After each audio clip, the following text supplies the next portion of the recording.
Muy buen día. A continuación vamos a ver cómo funciona el control en Coco Simulator y más que nada para poder ver optimización. En este caso, el control dentro de Coco Simulator funciona utilizando unos bloques auxiliares. Estos van a ser un medidor, un controlador y una válvula de control. En el caso del control de procesos químicos, se refiere al uso de bloques que permiten especificar el valor de una variable, que se ubica para que de manera automática el simulador encuentre el valor óptimo. Veamos la figura que se tiene aquí. En la salida, nosotros vamos a tener que colocar un medidor, por eso se tiene la flechita azul.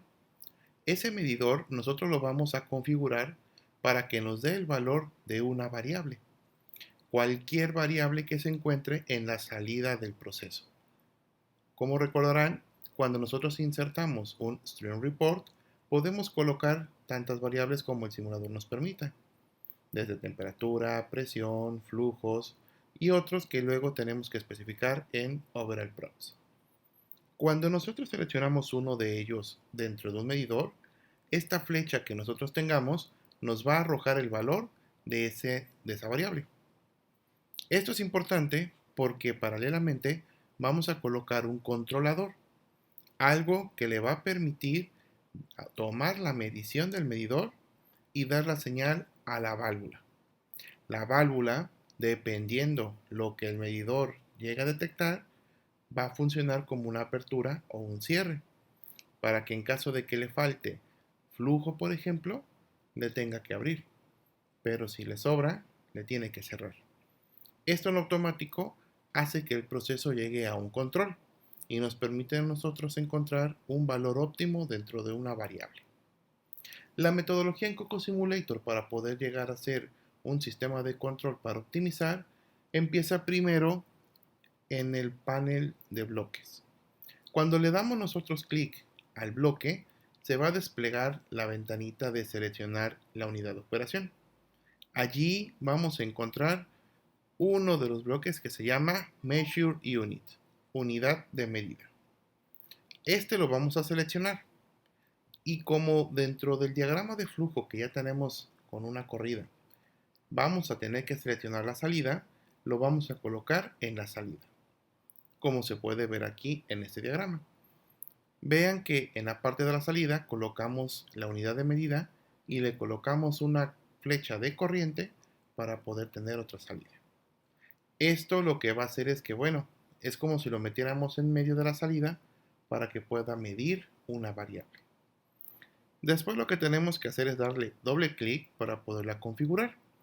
Y en este caso vamos a ver en esta pantalla lo que son los valores preliminares que tiene por default. Nosotros para poder editarlos vamos a tener que darle en Edit. Recordemos que en caso de que quisiéramos cambiar algunas variables de temperatura o presión, lo podríamos hacer aquí. Sin embargo, en este caso, lo que me interesa es el control, por lo que nos vamos a ir directamente a editar. Al darle clic en editar, me va a habilitar otro cuadro u otra ventana. En este caso, podemos ver que ahí se tiene otra vez especificada lo que es presión y temperatura, y en la parte de abajo tenemos un add, agregar. Aquí vamos a seleccionar la variable, por lo tanto vamos a darle clic en agregar y en este caso se me va a desplegar una tercera ventanita donde yo voy a tener dos cosas, la variable y el compuesto. En la variable le doy en la flechita de despliegue y pueden ver ustedes las opciones que nos arroja el simulador. Nosotros podemos medir cualquiera de esas que nosotros queramos controlar. Para este caso vamos a seleccionar la fracción masa, ya que este va a ser uno de los ejercicios que se vio por estudio paramétrico. Vamos a controlar, como se vio, lo que viene siendo la fracción masa de salida con una alimentación. Entonces seleccionamos esta parte y ya tendremos la variable. Cuando nosotros la seleccionamos, nos regresa a la ventanita anterior y vamos a seleccionar ahora el compuesto. En este caso, la flechita que queremos que me controle. Este compuesto va a ser el etanol para este caso. Ahora, cuando le damos en OK, vamos a tener dentro de la ventanita lo que viene siendo ya la configuración. En el caso de medida, nosotros podemos agregar varias. Para el ejemplo actual, vamos a colocar solamente una. Y ya con eso tenemos la especificación. En el diagrama de flujo, ahora sí voy a colocar una flecha de información que va a ser la salida de la unidad de medida. Aquí es algo importante, un error muy común que se tiene es que muchas veces colocan una flecha de corriente y esa no es la que se debe de ocupar. Tiene que ser en el caso la flecha de información, esa flecha punteada que tiene una I en el panel de corrientes. Ahora, ya tenemos la unidad de medida. Vamos a tener que agregar el siguiente bloque, pero este no se encuentra en la unidad de operaciones unitarias, sino que nos tenemos que ir a insertar. En la parte de insertar, vamos a seleccionar lo que es el flow constraint, lo que viene siendo una restricción de flujo, como una válvula. Esta la que va a hacer es meterla en la alimentación que va a controlar. Recordemos, yo estoy midiendo en una salida un parámetro, pero para que ese parámetro cambie su valor, yo tengo que controlar la entrada. Por lo tanto, la voy a dibujar y la voy a pegar en la entrada que se encuentra aquí, donde yo tengo el compuesto de etanol, que en este caso es F1. Entonces dibujo, la flecha yo la puedo arrastrar del bloque para quitarla, poner el bloque de control y después poner otra flecha de materia hacia el bloque, en este caso un mezclador, para que se siga dando la corriente. Este va a funcionar como una válvula de apertura y de cierre, para que dependiendo del valor del medidor, la válvula lo pueda cambiar. Ahora, para hacer la configuración, vamos a darle doble clic y van a ver ustedes que aquí tenemos primero que dar los valores y vamos a trabajar con algún flujo molar o si es un flujo másico. Entonces, vamos a convertirlo en lo que es el flujo másico y vamos a darle clic en editar. Una vez que ya tengamos lo deseado y le damos en editar, nos va a aparecer la ventanita donde en el set vamos a seleccionar el flujo másico y le vamos a colocar un valor. Ese valor, por ejemplo, en este caso yo le coloqué un 5. Es cualquier valor, es un valor de inicio para que después el simulador lo pueda cambiar. Al darle clic, vamos a ver en la ventana del bloque de flujo de corriente, vamos a tener allí ya especificado lo que viene siendo el flujo másico con un valor de 5 kilogramos por segundo, que es el que nosotros le acabamos de colocar. Ahora, en la parte de arriba generalmente trabajamos en Edit, edición. En este caso tenemos que trabajar en otro lado que es Ports. Estos son los puertos. ¿Qué quiere decir un puerto? El puerto va a ser, dependiendo de los que tenga habilitado, el número de entradas y salidas que pueda tener el bloque. Este port generalmente lo ocupamos mucho en los mezcladores o en los separadores, splitters. Entonces, si yo me voy y le doy clic en port, me va a habilitar otra ventanita. Y yo tengo que irme en la parte de abajo y darle clic en la ventana que se despliega para seleccionar que agregue un puerto virtual de información. Esto porque recuerden que nosotros estamos colocando un restrictor de flujo y quiero que la información del producto de salida la tome como una entrada. Por eso es que yo le voy a dar clic en agregar un puerto de información virtual. Al darle clic me va a habilitar aquí lo que es, bueno, ¿qué quieres tener? ¿Un puerto de entrada o de salida? Y nosotros como queremos que sea de entrada, seleccionamos Input.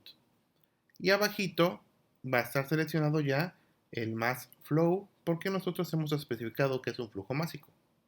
Le damos clic en OK y vamos a dibujar una corriente de información que entre al bloque. Aquí se puede ver. ¿Por qué no agarramos la del medidor? Porque esto tiene que pasar primero por un controlador y del controlador salir a lo que es la válvula de control. Es por eso que aquí lo dejamos, en este caso, de esta forma. Ahora sí, vamos con el tercero y último de los bloques que necesitamos. Este también se va a encontrar en insertar. Por lo tanto, nos vamos a insertar y vamos a seleccionar controller, que es el controlador. Este controlador ya lo vamos a dibujar y vamos a colocarle como entrada la corriente de información que viene de la unidad de medida y como salida la corriente de información que va a la válvula, quedando de esta forma. Ya tenemos nuestro lazo cerrado. Ya tenemos todo esto lo que corresponde al control. Ahora vamos a darle doble clic al controlador y vamos a ver lo que nos pide. Aquí, como podemos ver, nos vuelve a decir, ¿sabes qué? ¿Qué flujo quieres? Yo le volví a colocar un valor de 5. No recuerden que no se tiene que tener especificado, se puede colocar cualquier valor. Por lo tanto, ponemos 5 y ya después le damos clic en editar. Esto es lo bueno, porque ahora sí, en la edición se me va a habilitar una ventanita donde me va a preguntar lo que es el set point. Y el set point es el valor que yo quiero especificar. En este caso, punto 8, porque si recordamos, yo quiero que la salida tenga punto 8 en fracción masa de etanol. Por lo tanto, le colocamos punto 8. Abajito lo podemos dejar en blanco porque es un opcional y lo puedo dar OK. Con esto la simulación ya quedó configurada. Lo que resta es correrla. Y al correrla va a quedar de esta forma. Todo verde, todo bien. Y ya con esto, si insertamos un Stream Report, vamos a observar que llegamos a la especificación. Generalmente cuando ocupamos un control es diferente que con lo que ocupamos un análisis paramétrico, ya que con un control hay ligeras variaciones por decimales, cosa que nosotros no podemos especificar un poquito más. Pero vean que llegamos casi a lo mismo, ¿no? Punto 7999. Por lo tanto, esa es otra forma en la que podemos encontrar. En esto, la optimización es un poco más compleja. Tal vez sea más fácil para ustedes hacer un estudio paramétrico, pero el control también es una parte muy importante dentro de los procesos químicos. Bueno, eso ha sido todo. Muchísimas gracias.